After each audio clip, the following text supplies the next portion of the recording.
Hi ಎಲ್ರಿಗೂ ನಮಸ್ಕಾರ. Friday morning ದೇವ್ರ ಮನೆ ಎಲ್ಲ ಕ್ಲೀನ್ ಮಾಡ್ತಾಯಿದ್ವಿ. ನಮ್ಮ ಮನೇಲಿ ಅಲ್ಲೇ ಪೂಜೆ ಮಾಡಿ 15 ದಿನ ಆಗೋಗಿತ್ತು. ಯಾಕೆಂದರೆ ಊರಲ್ಲೇನೋ ಸೂತ್ಕ ಇದೆ ಅಂತ ಅಂದ್ಬಿಟ್ಟು ಪೂಜೆ ಮಾಡೋಂಗಿಲ್ಲ ಅಂತ ಹೇಳಿದರು. ನಿನ್ನೆ ಎಲ್ಲ ತೆಗೆದ್ರು ಅಂತ ನಾವು ದೇವ್ರ ಮನೆಯೆಲ್ಲ ಕ್ಲೀನ್ ಮಾಡಿಕೊಂಡು 1 ಅವರ್ ಕೆಲಸ ಹಿಡಿತು ಕ್ಲೀನ್ ಮಾಡಿ ಪೂಜೆ ಮಾಡೋಷ್ಟೊತ್ತಿಗೆ.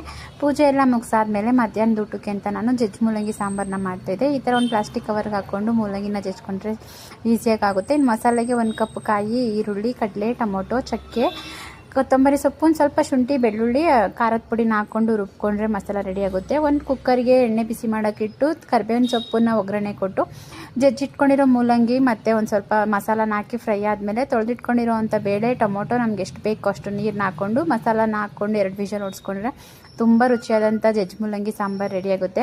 ಮುದ್ದೆ ಜೊತೆಗಂತೂ ಇದು ಒಳ್ಳೆ ಕಾಂಬಿನೇಷನ್ ಅಂತಲೇ ಹೇಳ್ಬೋದು. ಇನ್ನು ಆಷಾಢ ಶುಕ್ರವಾರ ಆಗಿದ್ದರಿಂದ ಇಲ್ಲೇ ನಮ್ಮ ಮನೆ ಹತ್ರ ಅಂಬಾ ಮಹೇಶ್ವರಿ ದೇವಸ್ಥಾನ ಇದೆ, ಅಲ್ಲಿಗೆ ಹೋಗ್ಬಿಟ್ಟು ಬಂದಿದ್ದಾಯಿತು. ಇದಾಗಿತ್ತು ಇವತ್ತಿನ ನನ್ನ ವ್ಲಾಗ್. Thank you.